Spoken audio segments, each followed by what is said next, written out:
Hallelujah! Ayan, magandang araw po sa ating lahat. Ayan, pwede po bang tayo po tayong lahat? Pati po sa ating team online, ayan, tayo po tayo.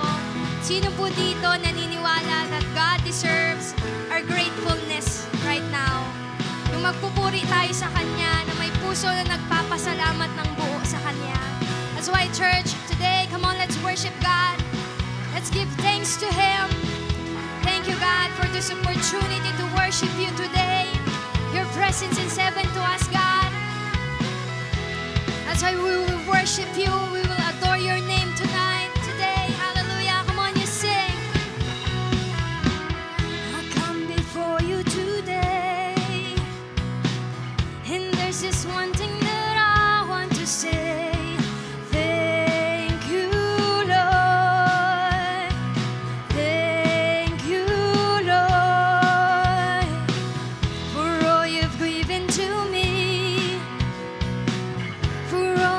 Blessings that I cannot see.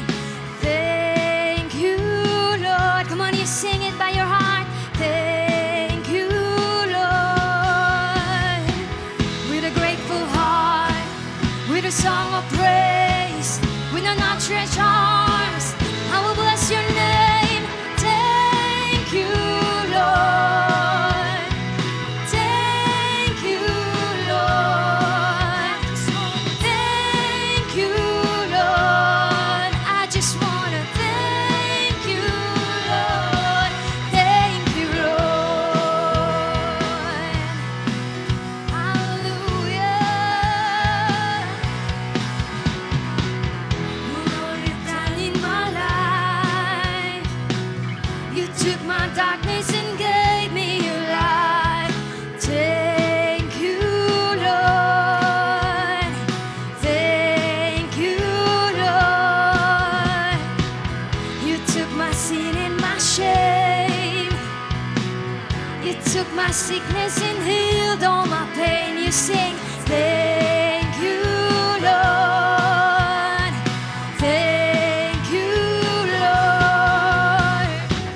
With a grateful heart, with a song of praise, with an outstretched arms, I will bless your name. Thank you, Lord. I just want to thank you, Lord. Thank you, Lord. I just want to thank you, Lord. Thank you, Lord. Come on, church, just sing it to God. Thank you, Lord. Thank you, Lord.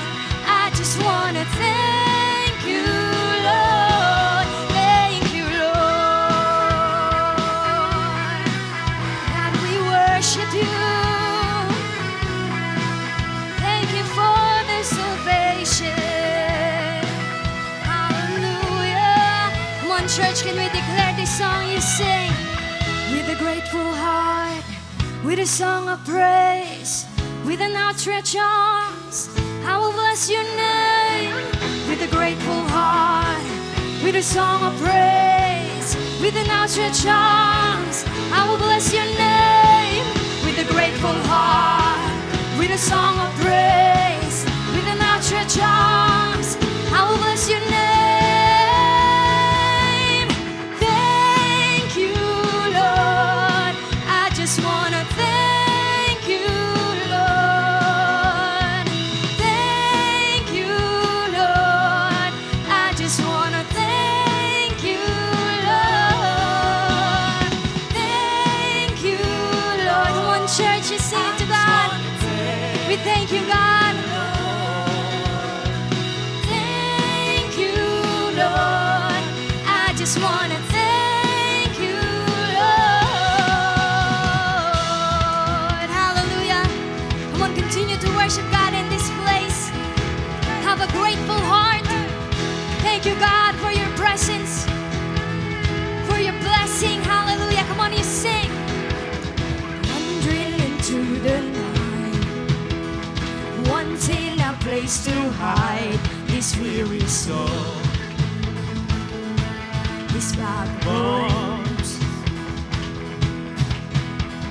Now try with all my might, but I just can't win the fight. I'm slowly drifting back. Come on, you declare, you sing. Just when I ran out of road, I met a man I didn't know, and he told me that I was not alone. He picked me up, he turned me around, he placed my feet on solid ground. I thank the Master, I thank the Savior, because he healed my heart, he changed my name, forever free. I'm not the same. I thank the Master, I thank the Savior. Shout, I thank God. Come on, church, I want to lift up your faith right now. Come on, acknowledge God. Get up, get up, get up, get up out of that grave. Get up, get up, get up, get up out of that grave. Get up, get up, get up, get up out of that grave. Get up, get up, get up, get up out of that grave. And lost another one. I am free. Come on, church, you declare you are free. I am free. And lost another one. I am free. Thank you, God. We are free. And lost another one. I am free. I am free. Come on, for the last time, I want you to declare. Hallelujah. I am free. I am free because he picked me up. He turned me around. He placed my feet on solid ground. I thank the Master. I thank the Savior. Come on, you shout. Because he healed my heart. He changed my name. Forever free. I'm not the same. I thank the Master. I thank the Savior.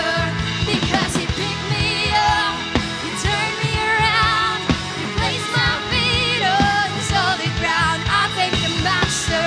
I thank the Savior. Because he healed my heart. He changed my name. Forever free. I'm not the same. I thank the Master. I thank the Savior. I thank God. Oh, come on, thank God in this place. Lift up his name. Thank you, God, because you are great. Nothing can compare to you. Come on, highest praises to him. We thank you, God, for your presence. Hallelujah. Yan. Sino dito talagang dama niya yung presence ni Lord? Can we hear amen, amen? Hallelujah. And this time, hindi pa tayo natatapos sa pag-worship, of course, to our Lord God. And syempre, I don't know, yung iba sa atin, may mga pinagdadaanan right now. But still, we still have many reasons to be grateful. Yan. Yung nandito ka ngayon, yung nagising ka kaninang umaga, you know, marami tayong dapat ipagpasalamat kay Lord despite kung ano man yung mga pinagdaraanan natin. So tonight, today, we will open our hearts to Him and we will continue to worship Him with all our hearts, with all our minds. Ibuhos natin ang ating pasasalamat sa Panginoon while we're worshiping Him. Come on, raise your voice to God now. Come on, at church, can you sing with me? All my words fall short. I got nothing new. How could I express all my gratitude? I could sing these songs as I often do, but every song must end, and you never do. So I throw up my hands and praise you again and again. 'Cause all that I have is a hallelujah.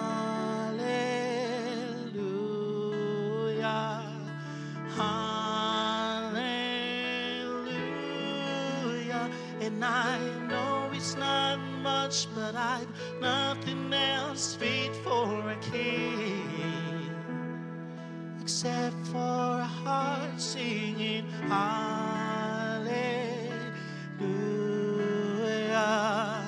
hallelujah.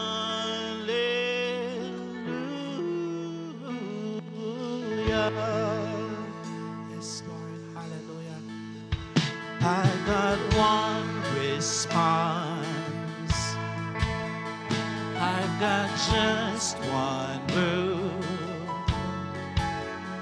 With my arms stretched wide,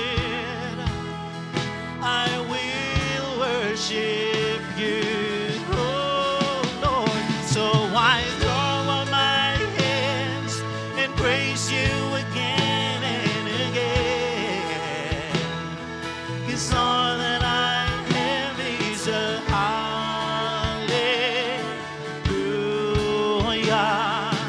Hallelujah.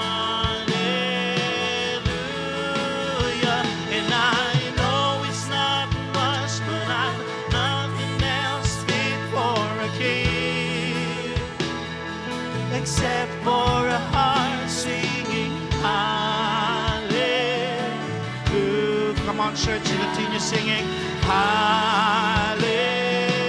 One more time, we sing. So I throw up, so I throw up my hands and praise you again and again. 'Cause all that I have is a hallelujah, hallelujah.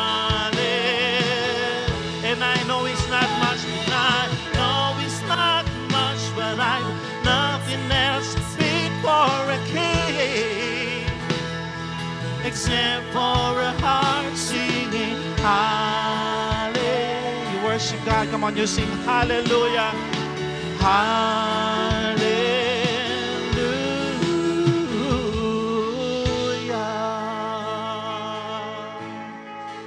Oh, feel the presence of God. Come on, come near to God. Wake up your soul, because He is here. Come on, church, you can just sing with me. So come on, my soul, oh, don't you get shy on me. Lift up your song, 'cause you've got a lion inside of those lungs.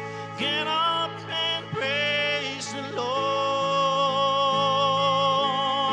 Come on, church. So come on, my soul, so don't you get shy on me. Lift up your song, 'cause you've got a lion inside of those lungs. Get up and praise the Lord. Come on, church, it's about time, come on. So come on, my soul, oh, don't you get shy on me. There's a lion inside of you. You've got a lion inside of those lungs. Get up and praise the Lord. Come on, for the last time, come on, you sing. So come on, my soul, oh, don't you get shy on me. Lift up your song, 'cause you've got a lion inside of those lungs. Get up and praise the Lord. Yeah, yeah.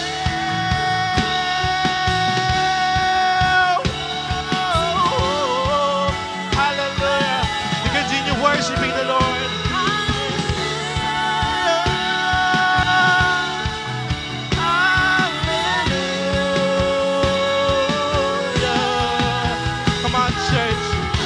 It's about time to give your best worship and be grateful to the Lord.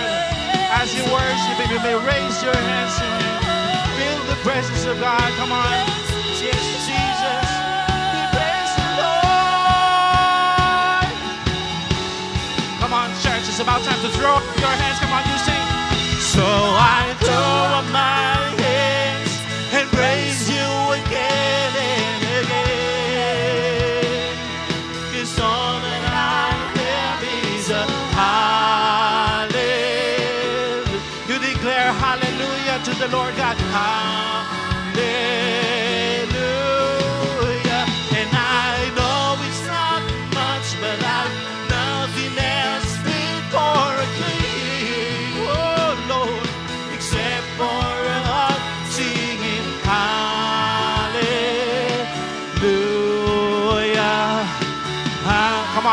You can do more. Do more to worship and be grateful. So I throw up my hands and praise you again and again. Oh, Lord, it's all that I have is a hallelujah.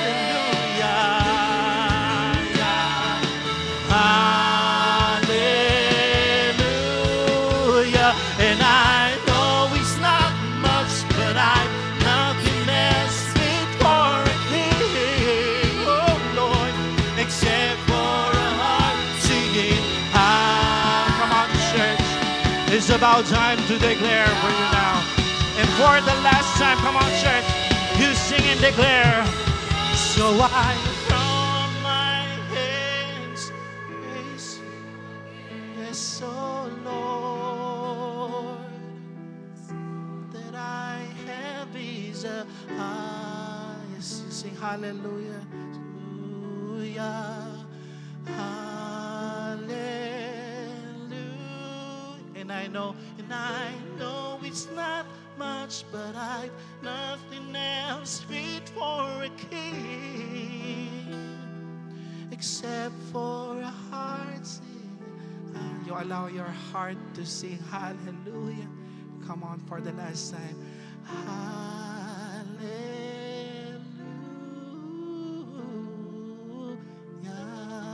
Hallelujah.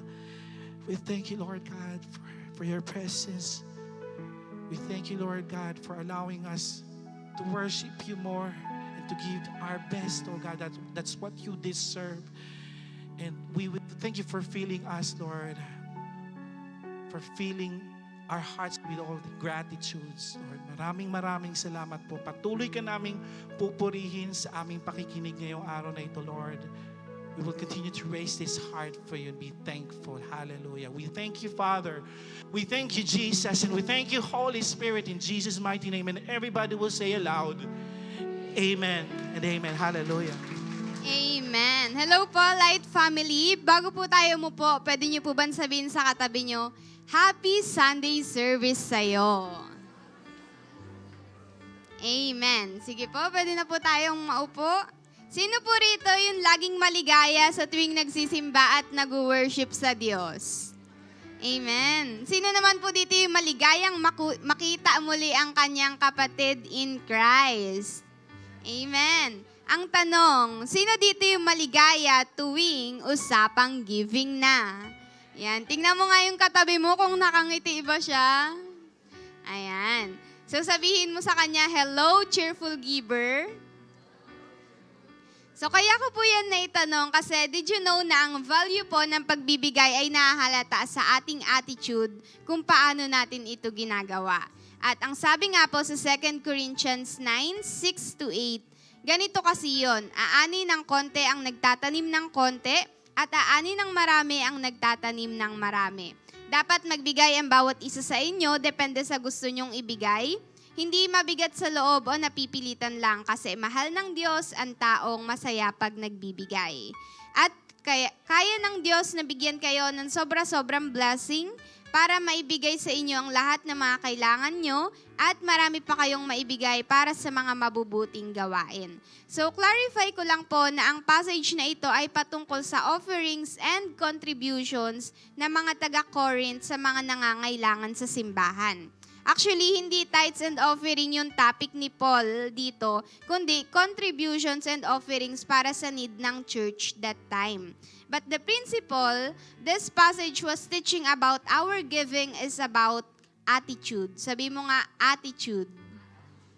So, nasa ating pagbibigay sa kingdom, ang attitude ay cheerful. So, mula sa passage na ito, may kita po natin, makakakita po tayo ng mga prinsipyo ng maligayang pagbibigay sa tahanan ng Diyos. Una po dito ay ang aani ng marami, ang nagtatanim ng marami.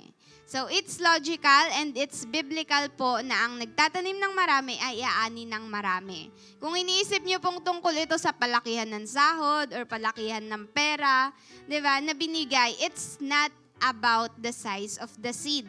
It's about the frequency of sowing. Practically speaking po, hindi ka lang masaya mag-tithes, masaya ka rin mag-offering, masaya ka rin magbigay ng pledges, masaya ka rin magbigay ng anumang mga needs, or masaya ka din tumulong sa kapwa.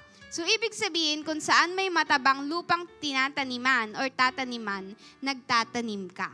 Number 2, mahal ng Diyos ang taong masaya pag nagbibigay.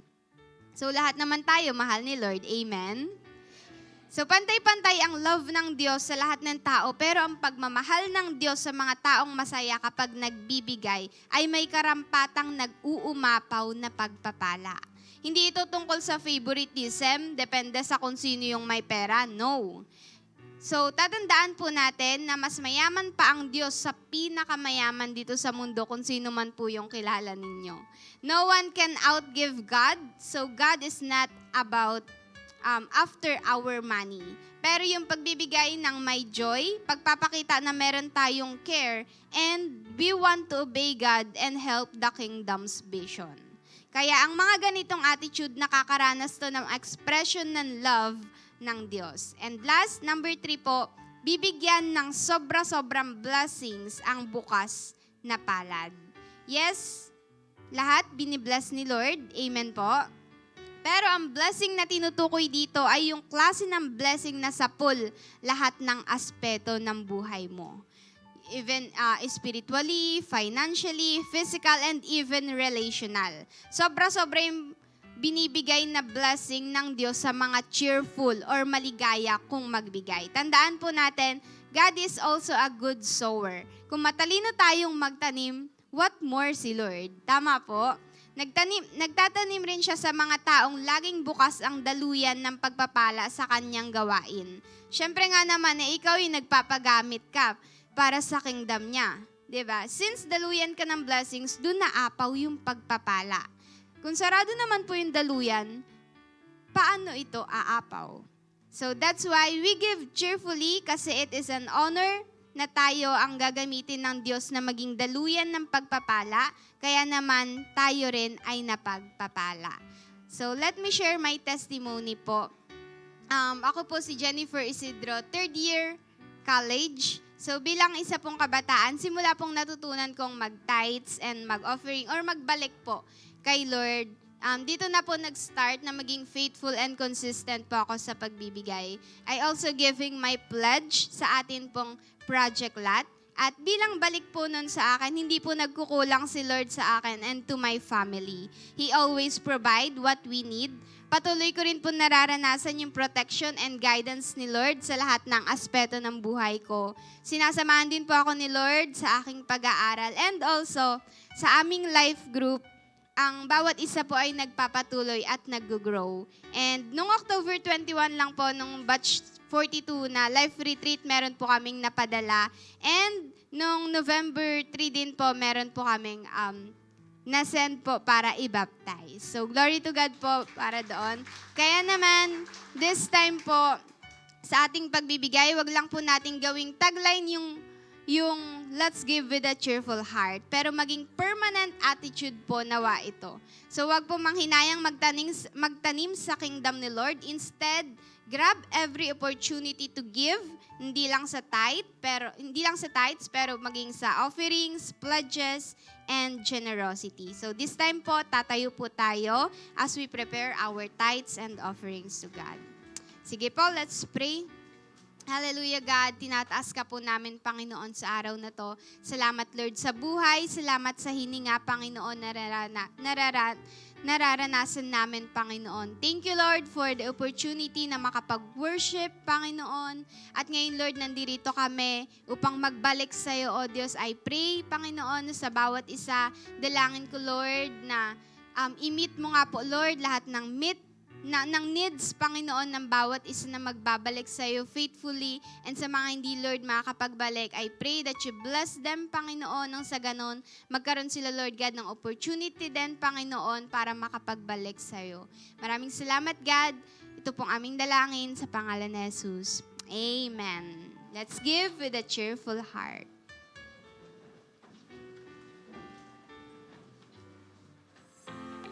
Thank you, Coach Jen, for sharing the heartfelt exhortation on giving. Embrace the act of giving with a glad soul by sending our tithes, offering, pledges through our bank account, GCash number, or directly here at church.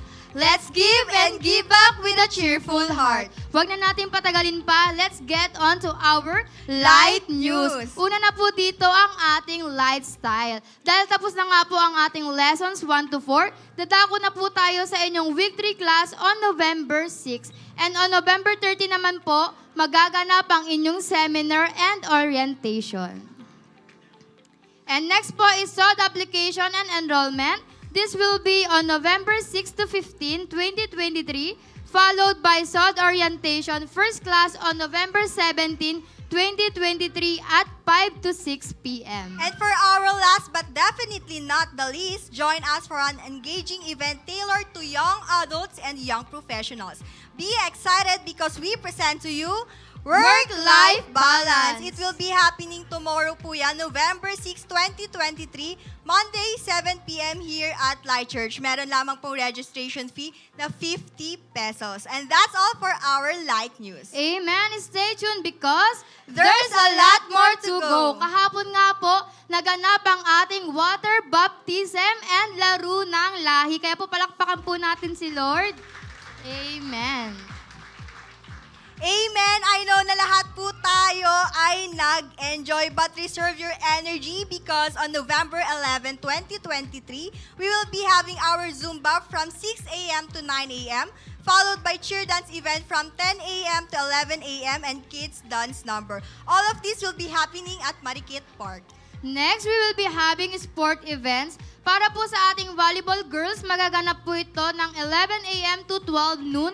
Para naman po sa kalalakihan, magaganap po ito from 1 p.m. to 2 p.m. Pagdating naman po ng hapon, 3 p.m. ang basketball sa Pag-asa Covered Court. And after these events po, mangyayari po sa Marikit Park, 4 p.m. ang ating awarding para po sa mga mananalo. Ayan, but wait, hindi pa dyan natatapos because on November 18, magkakaroon ulit tayo ng Zumba sa Marikit Park at 7 a.m. And later that night, because Light Family, we will be having our Worship Night. Ayan, this will be on November 18, 7 p.m. here at Light Church. Gaganapin po ang ating Worship Night.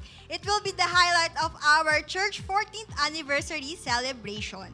Expect the unexpected dahil matinding preparation po ang ginagawa ng ating worship team. It will be like a concert kaya huwag po kayong mawawala. And 200 slots lang po ang meron with a registration fee of 200 pesos. Stay tuned, Light Family, and again, be reminder that this event have limited slots only. Amen. Lahat po ng makukuhang proceeds dito sa event na ito ay gagamitin po natin sa Light Church Expansion Expenses. Again, palakpakan po natin si Lord. Ayan, kung meron po kayong katanungan, pwede nyo pong i-message ang inyong network leader or your mentors. And now we will grab this opportunity to greet our first-timers online and on-site. Una na po sa ating first-time online viewers. Hello po, kamusta po kayo? Kung first time niyo pong manood kasama kami, malaya po kayong mag-comment ng type connect po sa ating comment section to be part po ng aming growing family. And after the celebration po, ay someone will message you. Ayan, for our first-timers on-site, ayan, tayo po yung mga first-timers and new friends natin. Ayan, sige tayo po tayo, wag po tayong mahiya. Ayan, palakpakan po natin si Lord. Ayan, reminder lang po na after this ay may kakausap po sa inyo, saglit na saglit lang po sa ating consolidation area. That's why huwag po tayong aalis agad-agad. Again, to all our new friends and first-timers, Mapa-team online or team on-site ka man, welcome to Light Family. And quick reminder lamang po, sige po, labas po natin mga gadgets, phone natin. Sabay-sabay po tayo mag-silent to avoid the distractions at talagang makapag-focus po tayo to hear and study the Word of God today. And also, reminder po, today, gaganapin po ang ating communion. Kaya po, let us prepare our bread and juice po. Amen. Now let us prepare our hearts and minds as we give our all-out attention because To deliver the Word of God, let us all welcome Bishop Resty Kajong.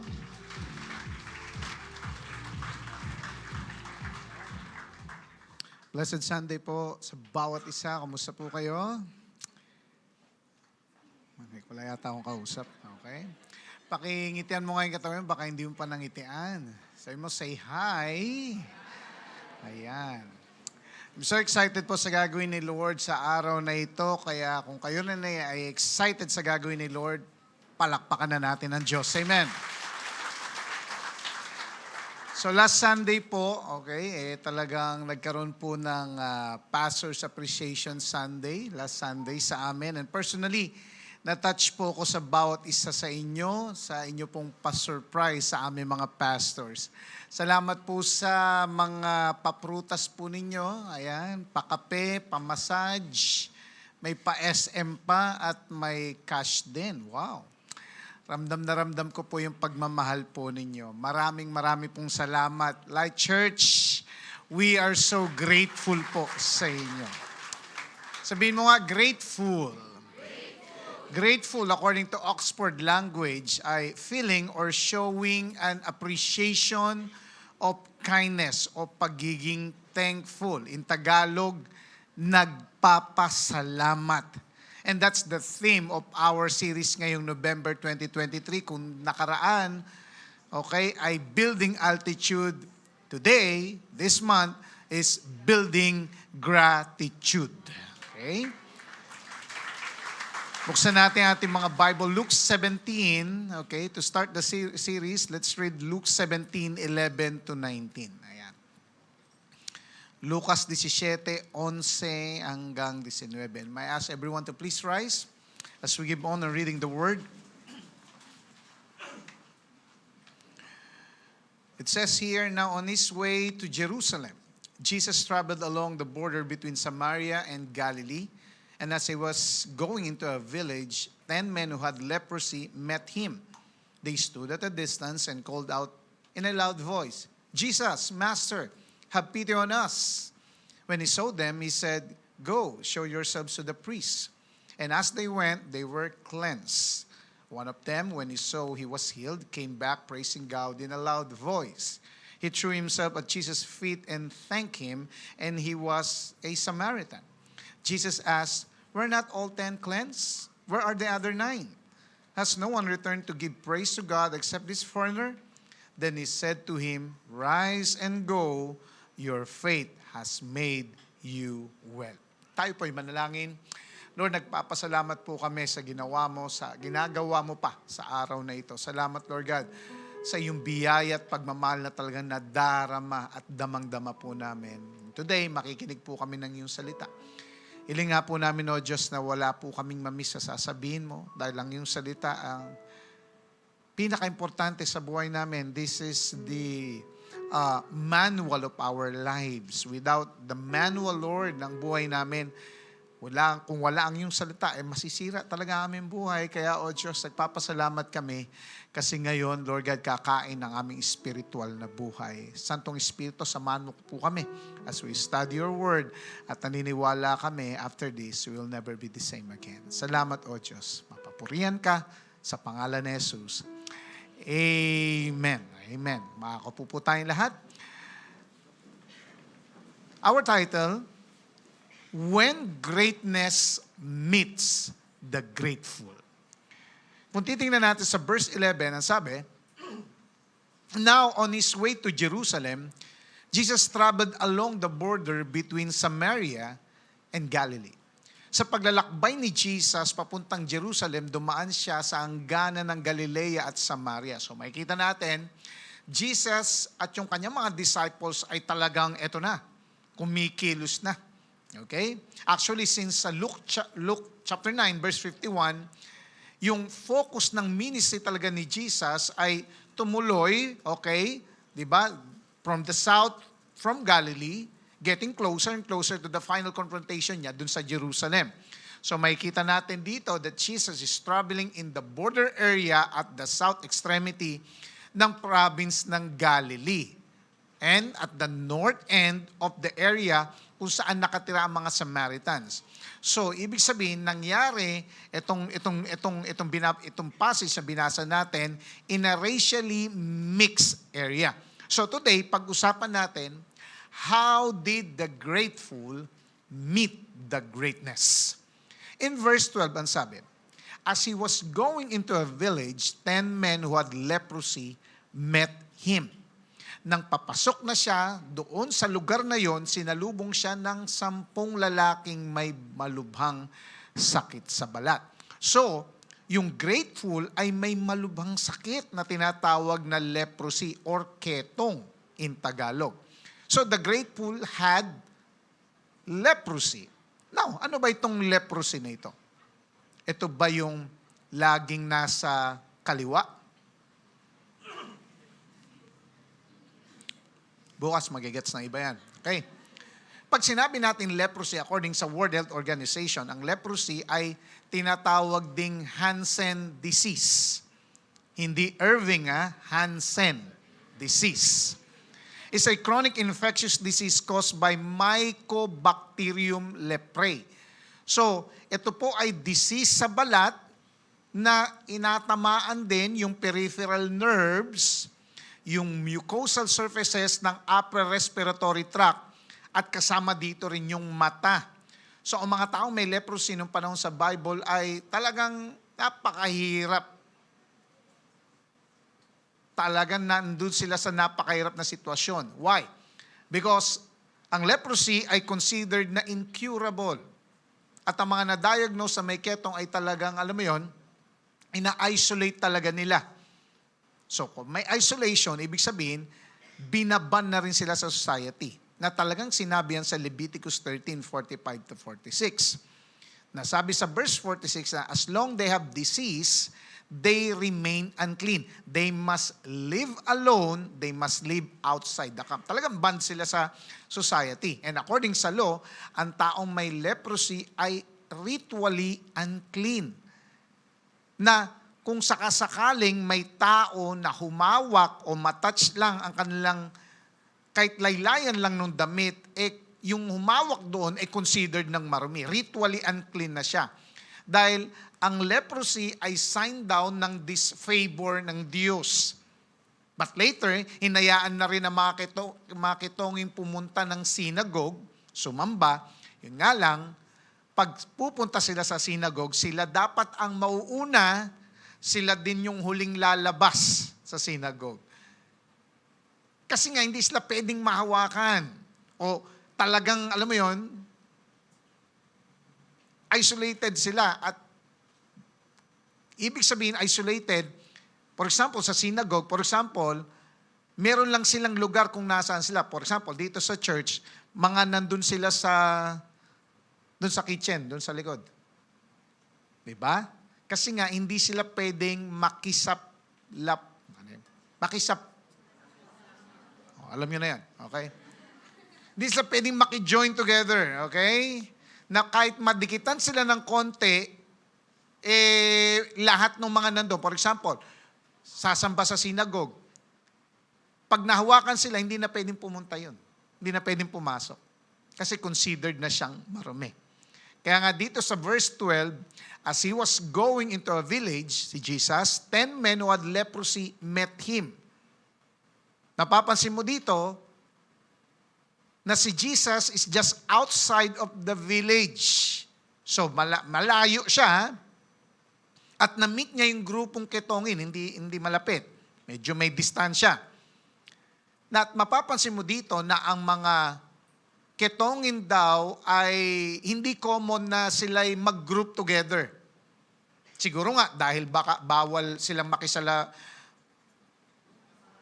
Okay, alam niyo na yon?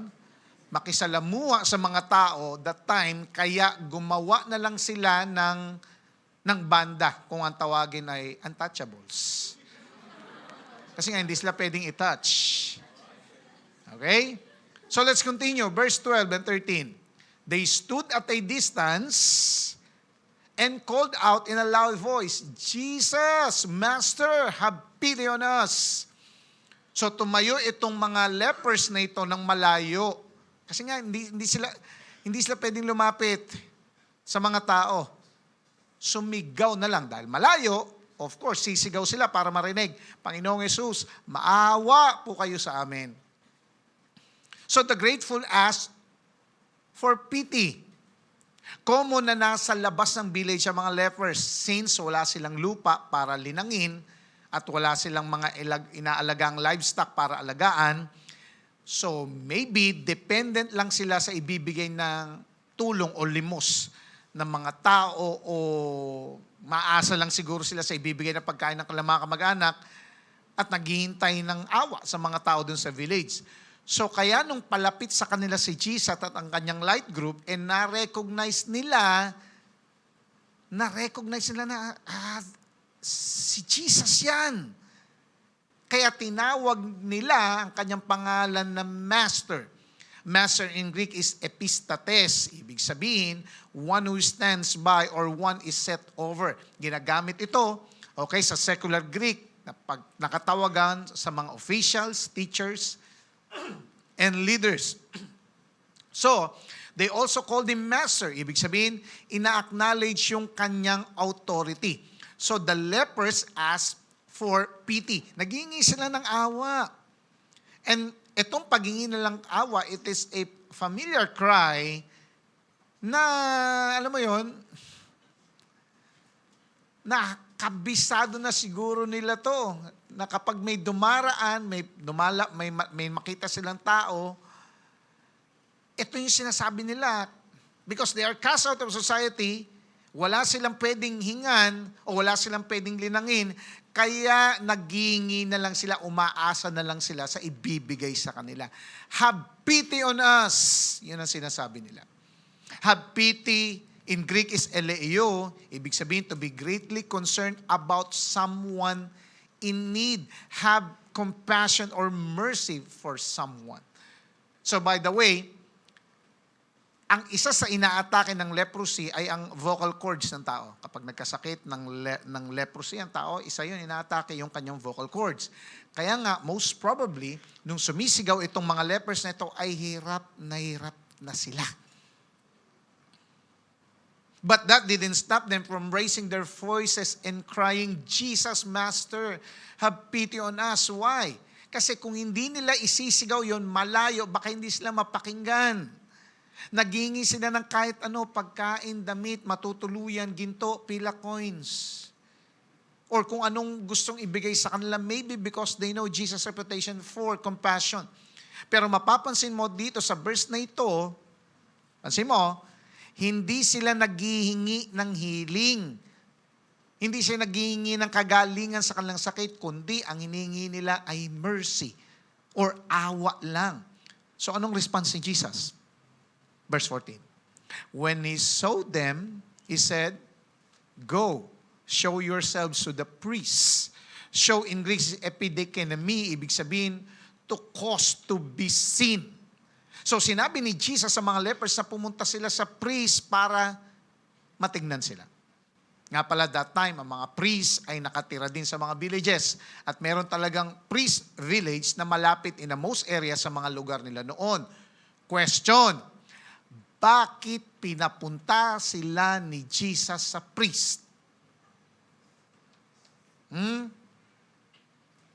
Bakit sila pinapunta? Well, ang significance kasi ng pagpapupunta ni Jesus sa kanila sa priest, dahil ang mga priest lamang, according to the Jewish law, ang kayang mag-declare na isang tao ay may ketong pa o gumaling na.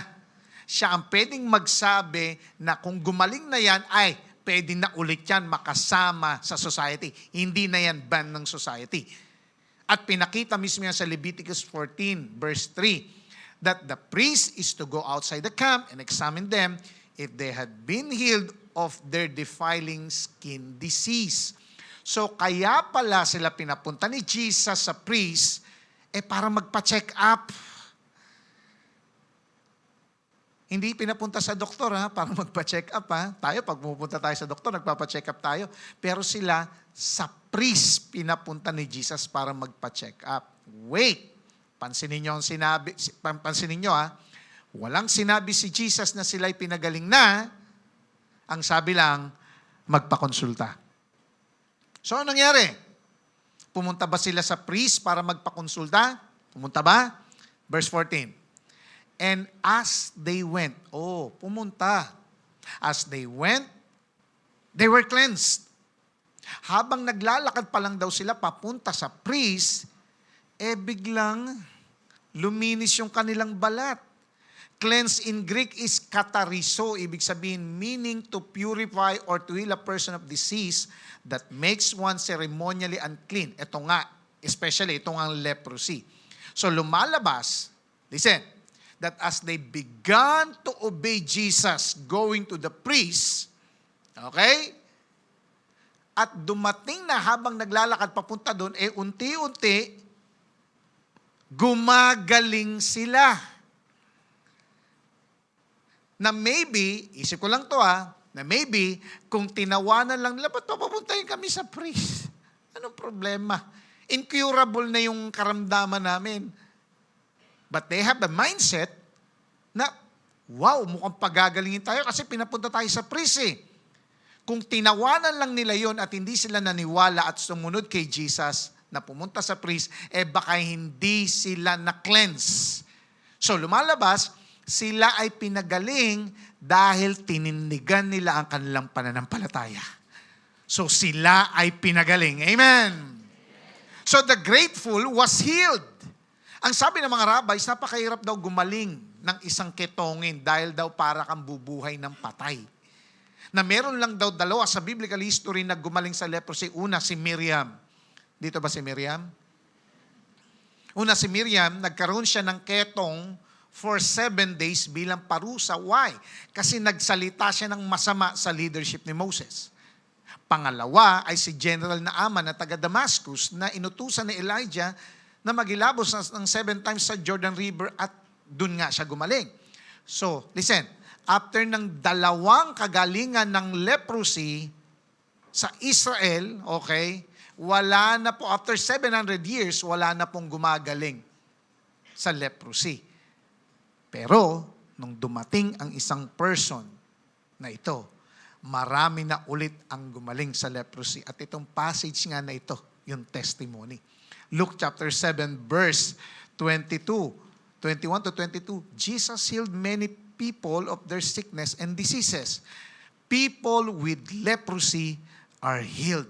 Ibig sabihin, nung dumating si Jesus, kahit incurable ang leprosy, walang imposible sa Kanya.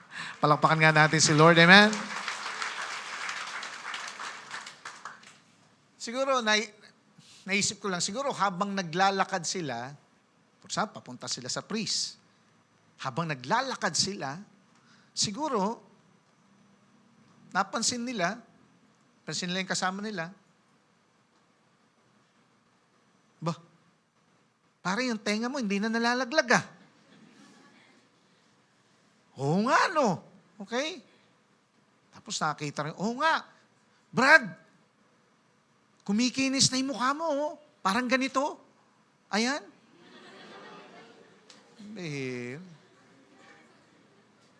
Pogi na ulit, sabing ganon.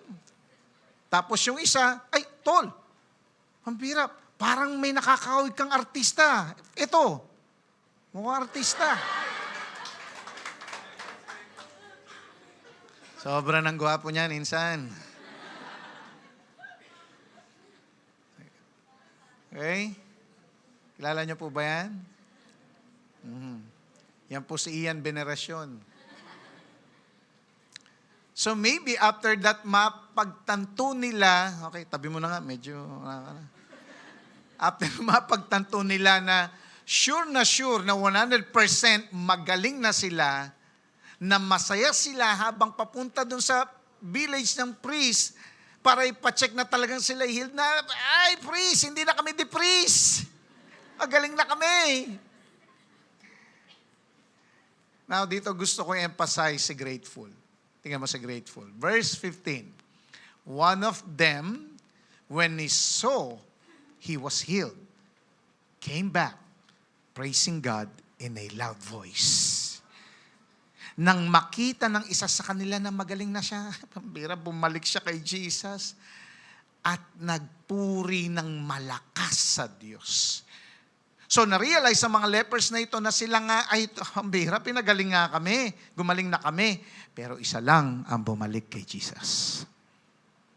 bumalik na nagpupuri ng malakas sa Diyos dahil sa awa na binigay sa kanila. Praising, in Greek is dosazo, ibig sabihin to magnify or to honor or to extol. So, mapapansin din natin na yung manner, sabi nga kanina, nagpupuri siya in a loud voice. Yung talagang napakalakas ng boses niya habang nagpe-praise the Lord. Di ba kanina ang lakas ng sigaw ng mga lepers na ito na humingi ng awa kay Jesus? Pero isa na lang leper mula sa maraming pinagaling ang nagpupuring malakas sa Diyos. Why?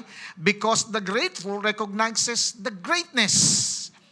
Verse 16, he threw himself at Jesus' feet and thanked him, and he was a Samaritan. So lumuhod at nagpasalamat kay Jesus. Ang kaisa-isang grateful dun sa 10. Thank in Greek is Eucharisteo. Ibig sabihin, to show that one is under obligation, be thankful or feel obligated to thank. Tingnan mo itong si grateful, no? He throws himself at Jesus. Ito ay sign ng total humility. He gives glory to God. Nagpasalamat kay Jesus. Di ba, sabi ko nga kanina, ang lalakas nilang sumigaw na humingi ng awa kay Jesus. Pero isang dating ketongin lang na pinagaling ang nag-offer ng loud thanksgiving at gratitude sa Diyos. Talagang nakita niya yung greatness ng Diyos nung pinagaling siya. Now, kung merong marunong magpasalamat, meron ding hindi. Kung may grateful, meron ding mga ungrateful. At ang tawag ko nga sa kanila, mga ungratefuls. The ungratefuls miss the greatness. Verse 17 and 18, Jesus asked, were not all 10 cleansed? Where are the other 9? Has no one returned to give praise to God except this foreigner? Sinabi ni Jesus, hindi ba't 10 yung pinagaling ko? Nasaan yung siyam? Dito ba yung siyam? Napatanong talaga siya, bakit daw hindi na bumalik yung iba? Eto, nagpuri, nagpasalamat. Nasaan na yung iba? So maliwanag dito na pambihira. Iisa lang ang talagang naging grateful. At yung grateful na yon ay foreigner pa. Ibig sabihin, in Greek is allogenes, ibig sabihin, hindi siya Jew, kundi siya stranger. So itong si grateful ay hindi isang Hudyo, isang Samaritan. At ang mga Samaritan, by the way, ay tinuturing na outcast na lipunan kahit wala silang ketong. Sila ay outcast sa lipunan ng Israel. Because the Jews regarded the Samaritans as the worst of the human race. Kaya hindi sila nakikipag-deal, nakikipagkwentuhan sa kanila. Dahil kinukonsider silang mga pagano, itong mga Samaritans, na hindi sila sumasamba sa tunay na Diyos. But listen, but despite of Samaritans' ancestry, religion, and history, the only one courteous enough to offer thanks ay isang Samaritan. So itong siyam na ito, na hindi pumunta at nagpasalamat, naturing ang mga Hudyo, naturing ang piniling bayan ng Diyos, walang pakialam sa miracle na ginawa ni Jesus sa kanila. Nakakalungkot. Kaya totoong sinabi ng kasulutan na nangyari kay Jesus. John 1:1, He came to His own, and His own people did not accept Him. Pumunta si Jesus sa kanyang bayan, ngunit hindi siya tinanggap. Pero maliwanag ang sinasabi ng salita na kung sino man ang tumanggap at sumampalataya kay Jesus, anumang lie at history niyan, bibigyan niya ni Jesus ng karapatang maging anak ng Diyos. John 1:12, He gave the right to become children of God to those who believe in His name. So lumalabas na hindi pala lahat ay pwede mong tawagin ng anak ng Diyos, kundi yun lamang tumanggap at naniwala, nananampalataya kay Jesus. Palakpakan natin si Lord. Amen. At ito yung piniling gawin ni grateful. Kaya tinanggap siya ng karya ng Diyos. The grateful receives the greatest. Verse 19, then he said to him, rise and go. Your faith has made you well. Iniligtas siya ng kanyang pananampalataya. Pag sinabing made you well in Greek is zo, ibig sabihin to save, to preserve, to keep from harm, to rescue. So sa passage na ito, pinakita ni Jesus na may binigay siyang special kay grateful na hindi natanggap nung Siyam. Yes, na-receive nung Siyam ang physical healing, pero si grateful, iba. Naranasan niya yung deeper salvation in addition. Dahil yung kanyang faith ang nag-prompt sa kanya na bumalik sa paanan ni Jesus para magpuri at magpasalamat. This picture signifies a soul healing that is more than skin deep. Ang tinanggap ni grateful ay hindi lang kagalingang pisikal, kundi spiritual. Dahil ang tinanggap niya mismo ay ang Diyos sa katauhan ni Jesus. Palakpakan natin si Lord. Amen. So ano nakita natin dito? Number 1, God is still in the business of healing people. So hindi ito naniniwala na ang Diyos ay patuloy hanggang ngayon ay kaya pa rin maghimala at magpagaling. Parang hindi naniniwala ang iba na kahit anumang karamdaman yan, walang imposible sa Diyos. Pagagalingan niya kahit sino mang tao ang may karamdaman according sa kanyang will. At tayong mga nandito, tayong mga disciples niya, ang unang-una dapat nagkiklaim nito. Amen? Pangalawa, God's heart is touched through faith. Nararanasan natin o mahahawakan natin, okay, o mapapagalaw natin ang kamay ng Diyos kapag nakita niya na tayo nananampalataya sa Kanya. Tandaan natin, the healing didn't take place until after they obeyed. Yes, pwede tayong pumunta sa doktor at magpagamot, pero wag nating kalilimutang unahing manampalataya kay Lord at patuloy na sa Kanya ay sumunod. Amen! Manampalataya tayo sa Diyos because God is able to heal us not just physically, but spiritually. Can I hear amen? At pangatlo na nakita natin dito that God is expecting us to show gratitude.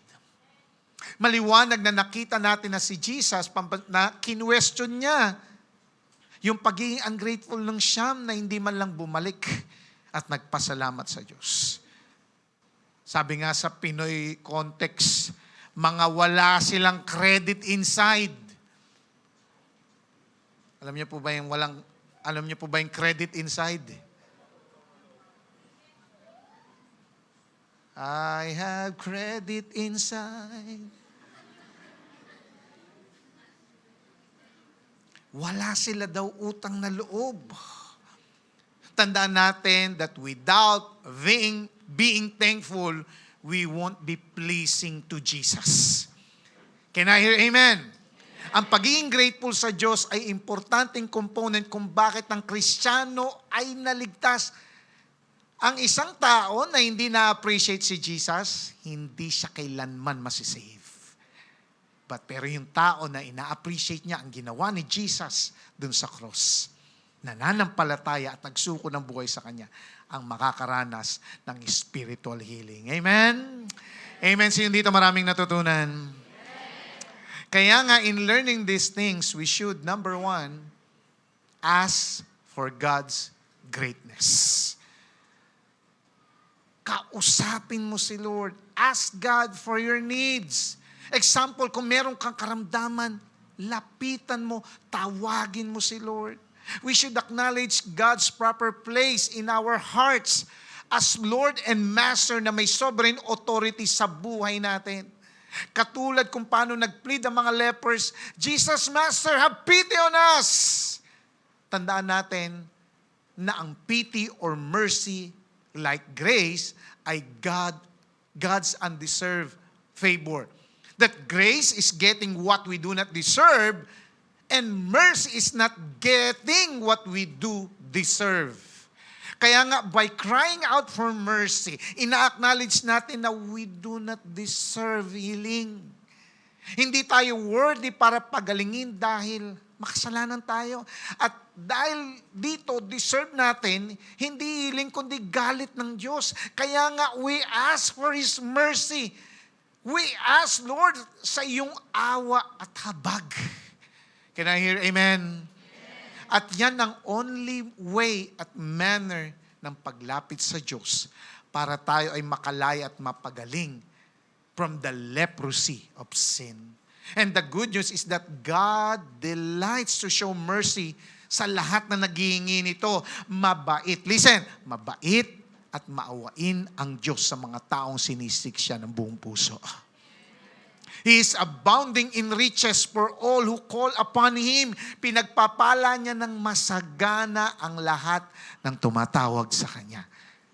Kaya tingnan mo yung katabi mo. Anuman ang need niyan, anuman ang pangailangan niyan, tingnan mo. Tumawag siya kay Lord. Tandaan natin, mahabagin ang ating Diyos. Amen. Kaya nga kung tayo na ang nagkasala at nagkamali, tayo pa ba ang magmamalaki? No. We plead for mercy dahil nagpapakumbaba tayo. Dahil alam nating tayo ang may kailangan ng kapatawaran. Kaya nga, kapag nagpe-pray tayo ng healing, hindi yung, Lord, pagalingin mo ako, right now. Pwede kang mag-declare ng healing, pero tignan mo yung puso mo.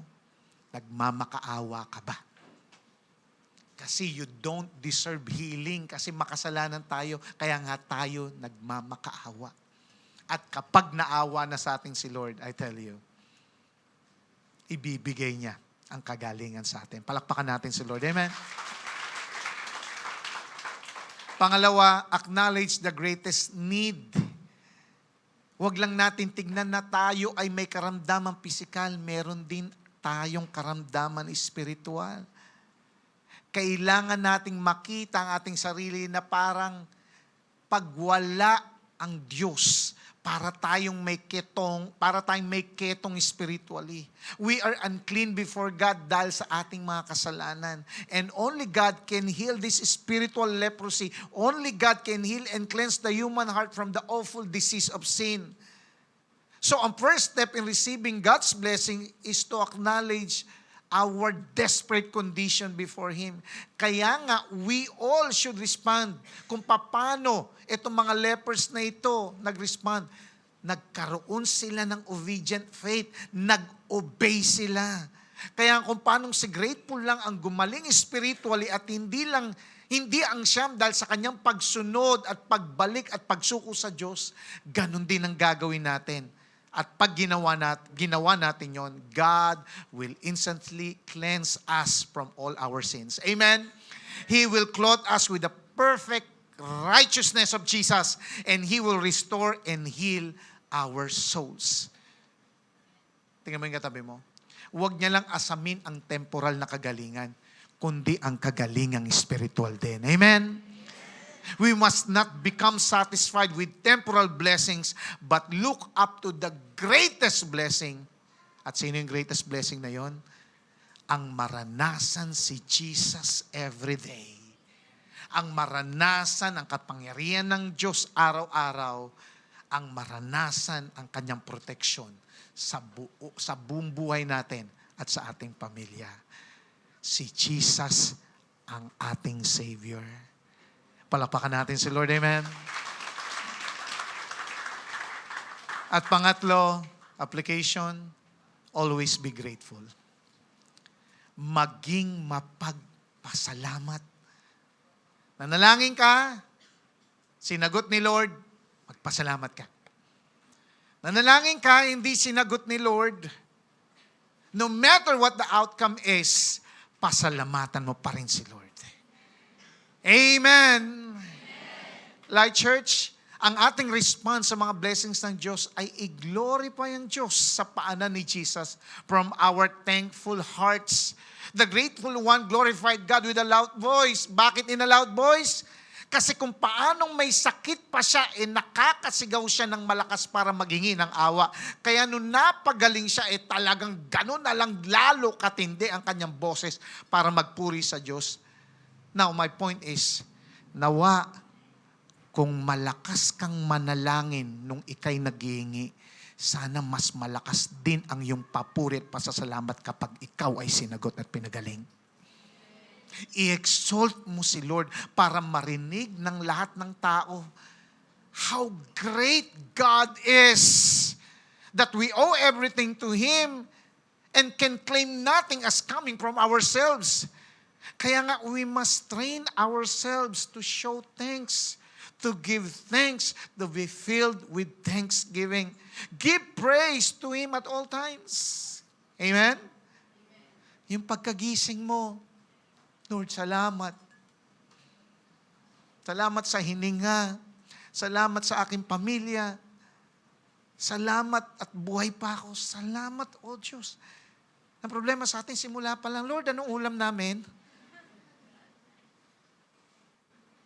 Pagkagising pa lang ng umaga, should be thankful.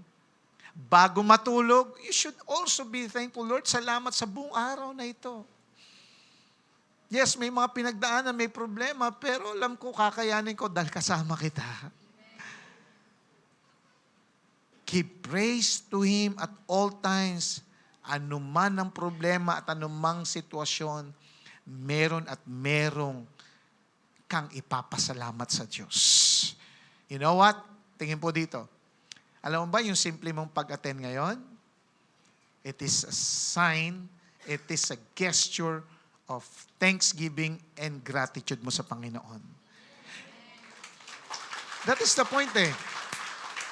Lumapit, bumalik si grateful kay Jesus, lumuhod, nagpuri, nagpasalamat. It's a picture also of what we are doing here.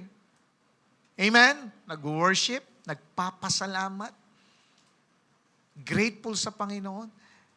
Kaya nga, huwag mong kalilimutan that every Sunday, bago dumating ang panibagong linggo, dapat nasa church ako. Why? Pasasalamatan ko si Lord. Amen? Natuwa ba si Lord? Natuwa ba si Jesus nung pinasalamatan siya ni grateful? That's the thing. Kaya kapag nagpapasalamat tayo, natutuwa si Lord. Amen? Natutuwa si Lord. At pag natuwa si Lord, baka mas matindi pang blessing ay pagkakalob niya sa iyo. Palakpakan natin si Lord. Amen?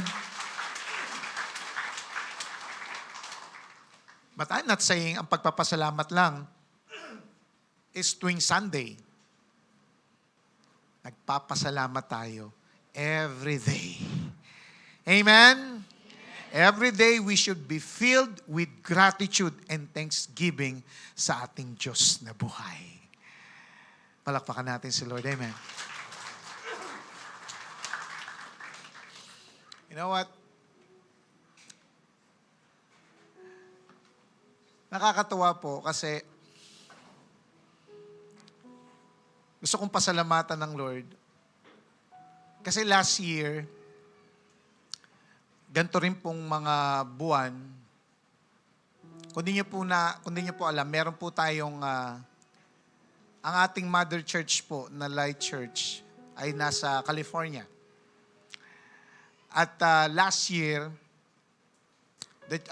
they invited me, okay, na pumunta po doon at mag-preach last year. Talagang sabi ko sa Panginoon, sabi ko, Lord, wow, it's an honor to be invited doon po sa mother church namin.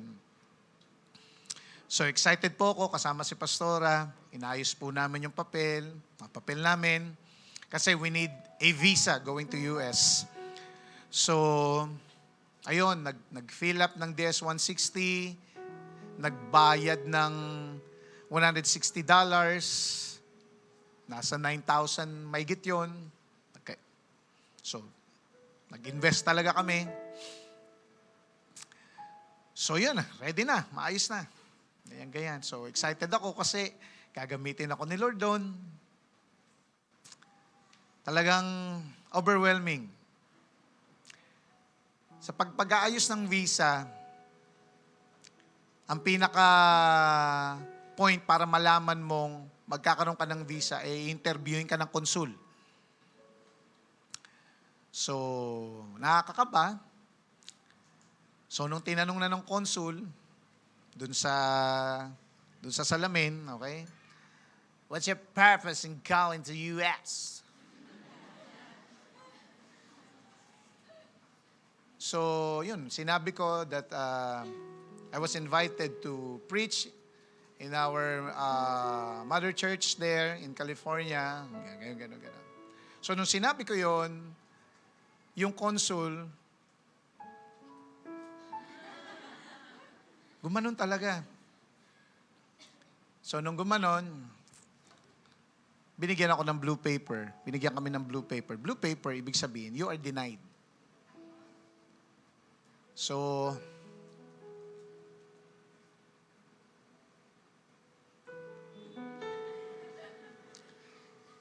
nakakalungkot pala. Alam mo yun, para kang binasted, para nakipag-break sa iyo yung girlfriend mo, yung asawa mo, parang gano'n. Nalungkot ako kasi excited ako, nakaprepare na yung ipipreach ko, okay na kami lahat, ganyan-ganyan, maayos na. Tapos, alam mo yun, you are dreaming na sinasabi, na nakikita mo yung sarili mo that God is using you dun sa mother church. Masaya. Pero hindi nangyari. Nakakalungkot. Alam mo yun, bumaba yung self-esteem ko. Nakikita niyo siguro ako noon, last year, pero deep inside, I'm hurt. Nagpipreach pa ako ng, preach tayo ng, sa conference natin, tama ba? Hindi ako makagawa ng topic. Kasi I'm down. Na parang sinasabi ko kay Lord, sabi ko, Lord, di ba pinapunta mo ako doon? Di ba puntay mo ako doon pag magmi-ministeryo ako doon, sabi mo? Parang nasabi ko kay Lord, sabi ko, Lord, pinaasa mo ako. Sana nung pa lang sinabihan mo na ako na hindi naman ako papasa para hindi ako napuprostrate ng ganito. Baba ng self-esteem ko noon. It's hard for me to do the topic dun sa conference. Miyak ako kay Lord. But one time, Wednesday yon, Prayer Works. Nagtatopic si Coach Ram about God's sovereignty. At doon ako umiyak. At sabi ko sa Panginoon, Lord, patawarin mo ako kasi kinwestiyon kita. Patawarin mo ako kasi mali yung mga sinabi ko. Para akong bata, Lord, sorry. Patawarin niyo po ako. So, natapos yung taon na yon na nalungkot din yung light main sa California na hindi ako pumasa, ganyan-ganyan. Ang sabi naman, sige, kung hindi ka man nakapasa ngayon, next year ulit, talagang invite ka ulit namin. Ngingiti na lang ako. Bakit? Laki ng ginastos ko sa 10,000 mahigit. Dalawa na kami, nasa almost 20,000. Tapos, yung pagpunta pa doon, ganyan-ganyan, yung pag-aayos ng papel, stress, ganyan. Sige lang po, gumanon lang ako. 2023, magbibigay na ng first fruits. Sabi ko sa sarili ko, kasi ang pina-first fruit ko lang dati, yung allowance sa amin dito sa church. Yung pinakasweldo namin, yun yung first fruits namin. Pero sabi ko, this time, gusto kong iba. Gusto ko kakaiba. Ibig sabihin, lahat ng dadapo sa akin na una, ibibigay ko kay Lord. Hindi lang yung unang sweldo o unang allowance sa amin dito sa church. Yung una kong love gift sa kasal, binigay ko kay Lord yun. Yung unang love gift ko nung na-invite ako sa ibang church, binigay ko lahat yun. Yung, Yung dedication, Yung love gift na yun, binigay ko lahat kay Lord yun. Kumbaga lahat ng may nagbigay sa akin sa inyo nung January, yung unang nagbigay, kahit magkano yun, binigay ko kay Lord. Basta lahat ng first. Sabi ko, first time ko itong gagawin. Sige nga, try ko kaya. Binigay ko. Nasakit din pala. Binigay ko lahat. Pero ang sabi, hindi ka raw talaga totoong nagbigay kung hindi ka nasaktan. Kung nagbigay ka raw at di ka nasaktan, hindi ka pa talaga nagbigay. Pero kapag nasaktan ka, doon sa binigay mo, nagbigay ka talaga. And then, ito na naman, itong faith promise natin, regalo ko sa birthday ng church ko. Kung di nyo po alam, pwede na po tayong magbigay. November 5, tama ba? Paalala lang sa katabi, okay. Pero bago pa po mag-November, October pa lang, binigay ko na yung faith and promise ko sa Panginoon. Binigay ko na. October yon. So,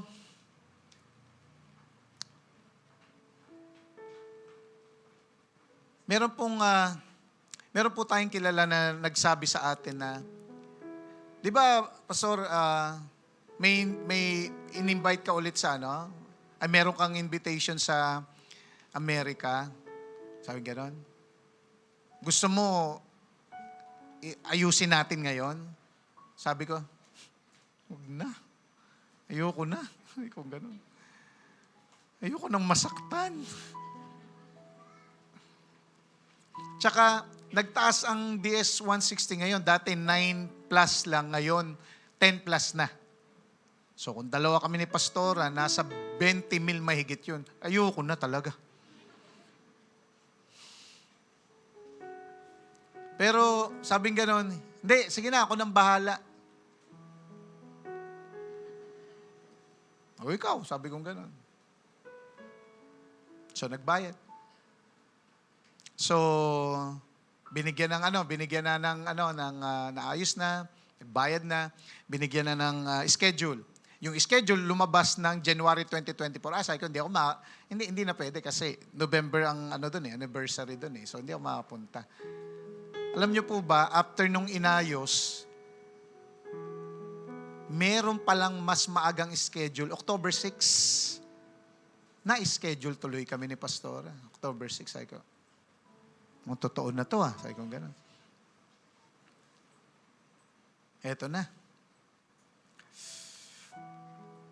Andun na naman kami sa American Embassy.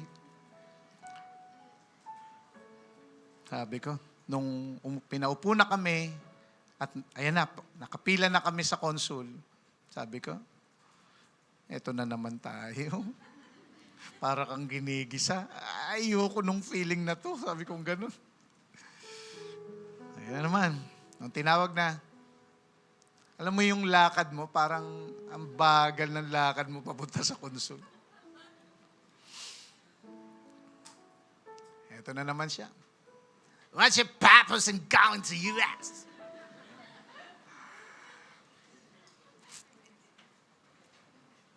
Nandun yung kaba, nandun yung takot, na alam mo sa sarili mo, madidinay ka ulit kasi pinilit pa kanit. Denied na nga kami. Unang-una, bakit kami madidinay? Usually, ang tinatanggap sa tourist visa, talagang mga tourists. Ibig sabihin, talagang may mga, may travel history na pumupunta na ng Japan, pumupunta ng ganyan. Kami po, bilang mga pastors po ninyo, wala po kaming time mag-travel. Ang last travel ko po, 2013, pa-mission trip pa yun sa Hong Kong. Si Pastor Step, hindi pa nakaalis ng bansa. So, makulit kasi ito, hindi naman kami papasa eh. Denied kami nito. Kaya doon pa lang sabi ko, Lord, tulungan niyo po ako sa panahon na naman na ito, na madidinay na naman kami, at malulungkot na naman kami. Lord, tulungan niyo kami. So, habang ngayon, tinanong, ganyan, kwentuhan. Pamaya-maya, wala pang 5 minutes, 3 minutes lang ata. Expect your passport after a week.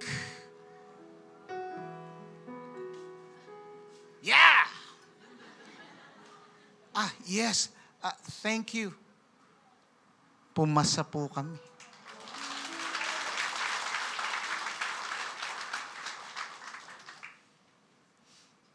So, nung tinignan po, eto na, bibili ng plane ticket. Nakita ko po yung babayaran sa plane ticket.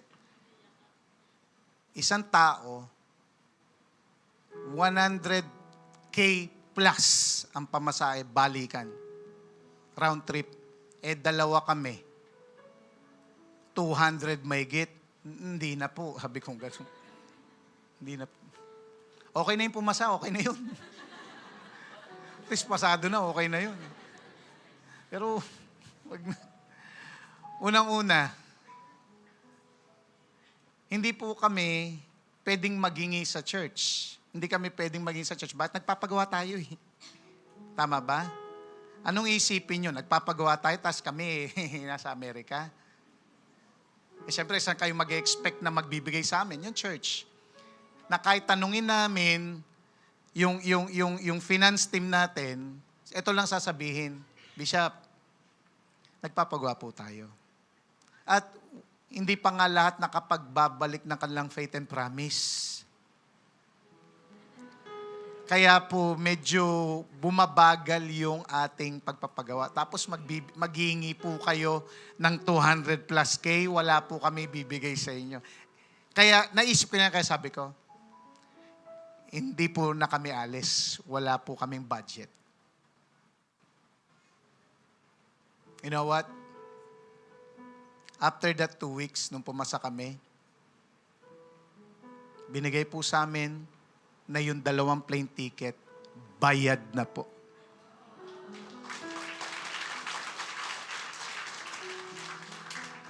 Sabi ko, Lord, napakabuti mo. Napakabuti mo.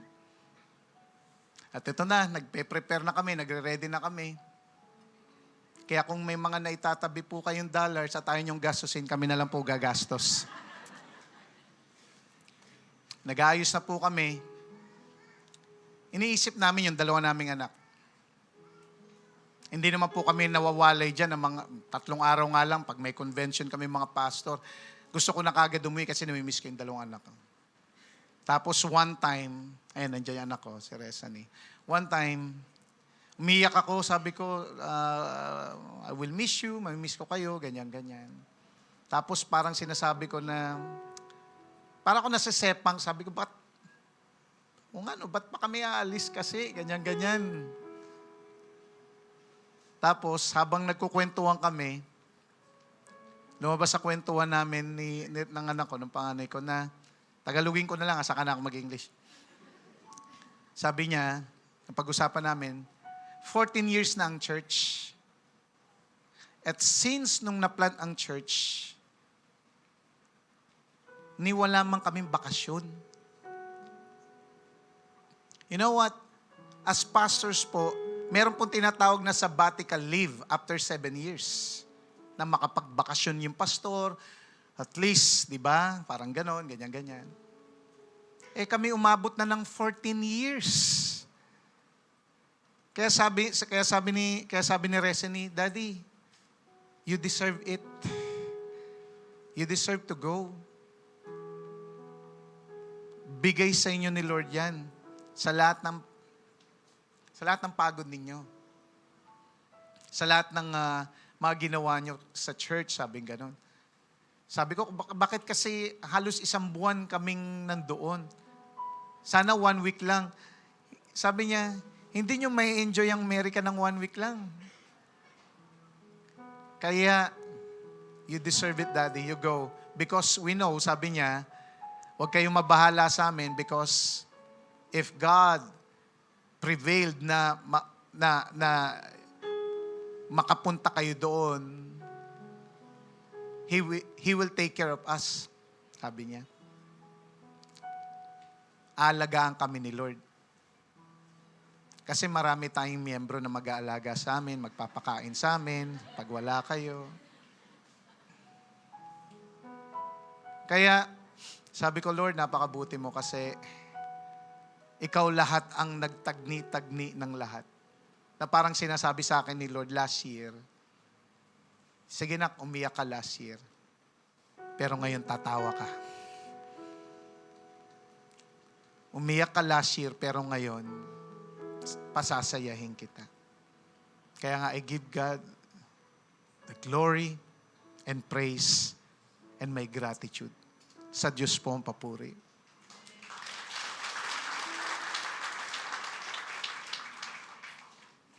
You know what? Marami pong tao na marunong magpasalamat sa Diyos. Pero marami ding tao na parang bulag. Hindi nila makita yung maraming blessings and opportunity na natanggap nila sa Diyos. Yung bang simpleng sinag ng araw lang, hindi nila na-appreciate. Yung nature, yung kahit yung tilaok lang ng manok na gumigising sa kanilang umaga, mga simpleng bagay na naranasan nila sa kanilang buhay, wala silang moment na maisip ang Diyos na, salamat kahit sa mga maliliit na bagay, sinasamaan mo ko. Maraming mga tao hindi ina-acknowledge si Lord para magpasalamat. Maraming tao ina-acknowledge yung mga reklamo nila sa buhay. Bakit ganito ang buhay ko? Sabi nila. Bakit ganito ang asawa ko? Bakit ganito ang mga anak ko? Bakit ganito ang pamilya ko? Bakit ganito ang aking trabaho? Ang liit ng sweldo? Bakit wala pa rin akong jowa? Tanda-tanda ko na. Shout out. Bakit nag-iisa na lang ako sa buhay? Bakit pakiramdam ko parang wala nagmamahal sa akin? Yung puro ba reklamo? Bakit hindi dumating yung nagtataho kanina umaga? Ba't hindi naman dumaan yung nagbabalot kagabi? Ba't dumaan yung pusa dyan? Ayoko makita yan. You know what? Kapag tayo napuno ng reklamo sa buhay, you will never appreciate God's blessings, maliit man yan o malaki. Tandaan natin, whether na yan ay Kristiyano o wala pang relasyon sa Diyos, all of us, binibless ng Diyos. Palakpakan mo si Lord. Yan ang napaka-importanting maintindihan dapat ng lahat ng tao. Mahal mo si Lord, hindi mo mahal si Lord, ine-bless ka pa rin ng Diyos. Kaya nga, wag nating kaliligtaan, makakalimutang pasalamatan ng Diyos. At wag mong ikikredit dahil magaling ka, matalino ka, masipag ka, kaya kami tinatanggap ngayon. Tandaan mo, everything na meron tayo ngayon ay dahil sa Kanya. Dumating tayo dito sa lupa na wala kang kadala-dala, na kung anong meron ka, yan ay dahil sa Diyos. Na kapag hindi siya nag-glorify dyan, yan ay malaking sampal sa Kanya. Kaya nga the only response na dapat meron tayong Kanyang mga nilikha, pasalamatan siya. Can I hear amen? Tandaan natin na ang chief end ng tao is to glorify God. Pasalamatan ng Diyos. I-enjoy si Lord. Hindi lang dahil sa mga blessings niya, kundi bilang siya na kung wala siya, wala tayo sa mundo ngayon. Kaya nga araw-araw, makita natin yung sarili natin na nagpapasalamat sa Diyos. Can we do it right now as we stand? Araw-araw.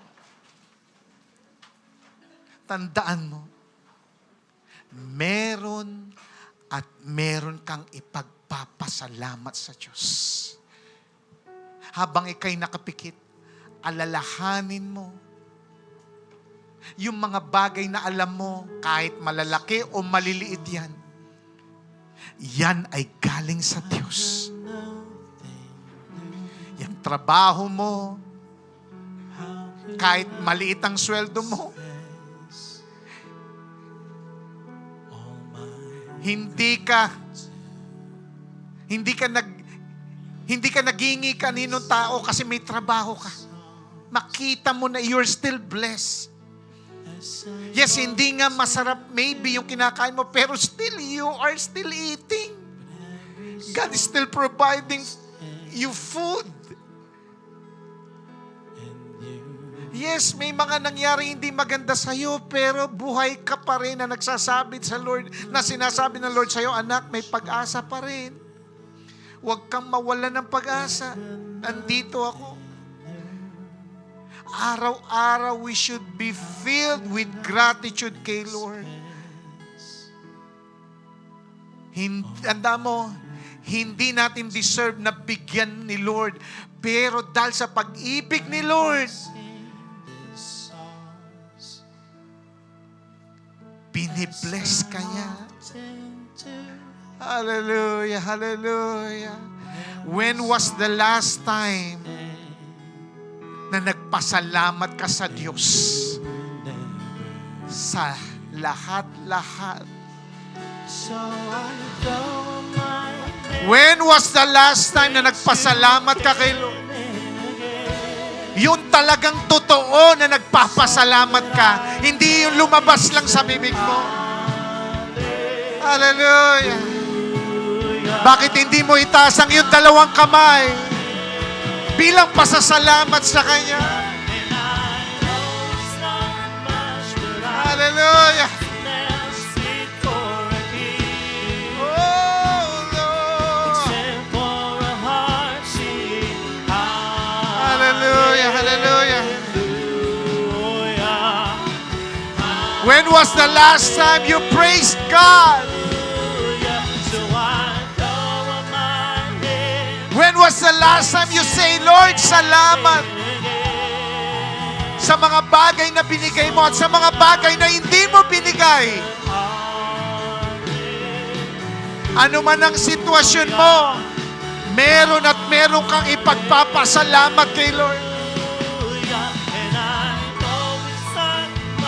Hallelujah.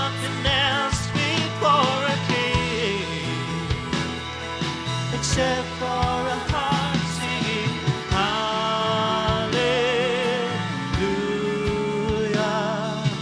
hallelujah. Lord, patawarin niyo po kami kung nane-neglect naming pasalamatan ka-araw-araw. Yung pagkagising namin, diretso kaagad kami sa gagawin namin, sa trabaho namin, na hindi man lang kami makaluhod kahit mga 2 o 5 minuto magpasalamat sa iyo. Lord, nandun ang iyong pag-iingat, sinasamahan mo kami at aming pamilya. But sometimes we've taken you for granted. Patawarin mo kami, O Diyos, na even yung binigay mong Jesus sa amin ay hindi namin napapansin. Yung Jesus na namatay dun sa cross para pagbayaran ng aming kasalanan na hindi namin kailanman mababayaran. Na pinadating mo ang Panginoong Jesus sa amin para maranasan naming matindi ang iyong pag-ibig. At para magkaroon kami ng buhay na walang hanggan. Kaya nga, O Diyos, patawarin mo po kami. Kala namin kaya na namin mag-isa.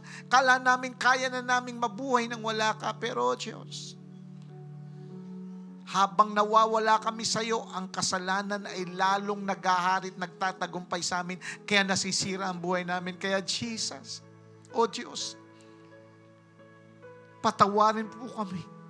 Pumasok ka, Panginoong Yesus, sa aming buhay bilang Panginoon at tagapagligtas. Pagharian mo po itong buhay na ito. Punuin mo ng pasasalamat sa iyo ang aming buhay. Maging bukang bibig namin, O Diyos, ang pagpupurit pasalamat sa iyo. Kantahin namin ito, isa pamuhay namin. Maging living testimony kami ng iyong blessings. At naniniwala kami, Lord God, the best is yet to come sa aming buhay. Hallelujah, hallelujah.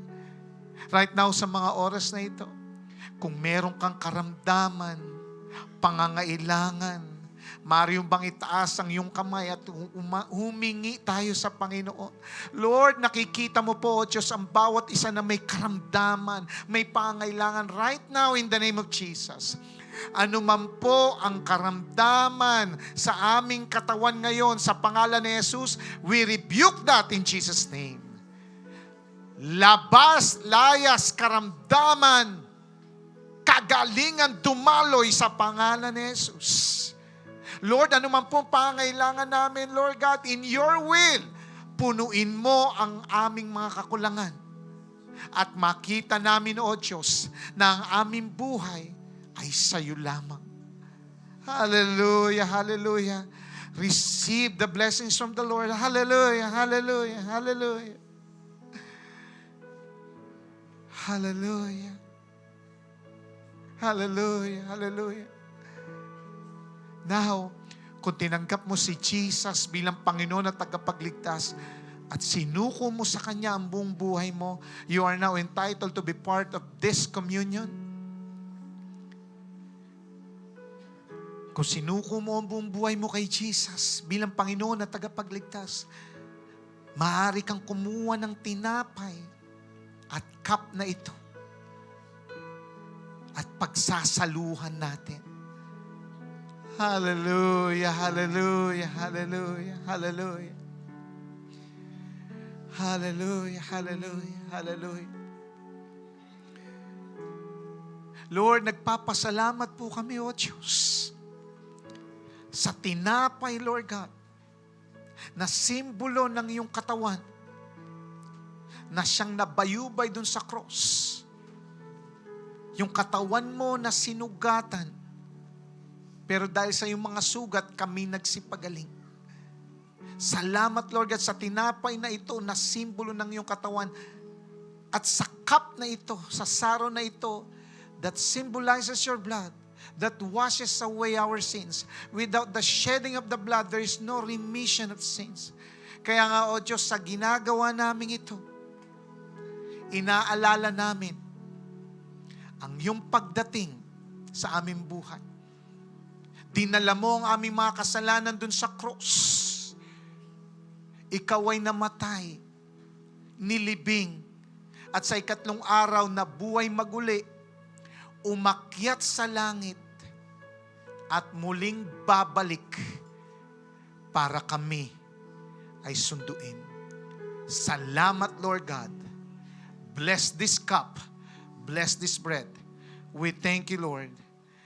In Jesus' name. Let's partake. Kainin po natin ang tinapay. My hands praise you again and again. So that I have is Sunod po natin ang cup.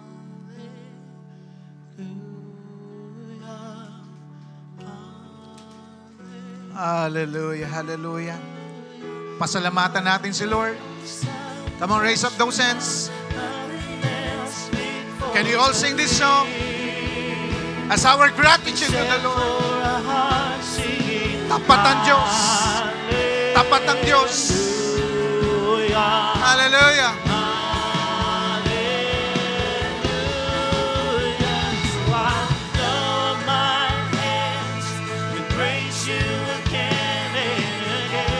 Hallelujah, hallelujah. It's all that I have is a hallelujah.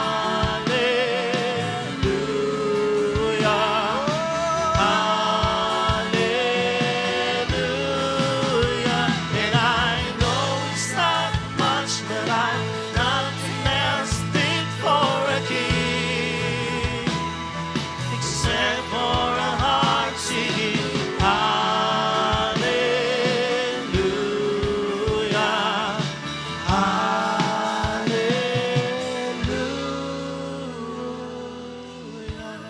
Salamat, O Diyos.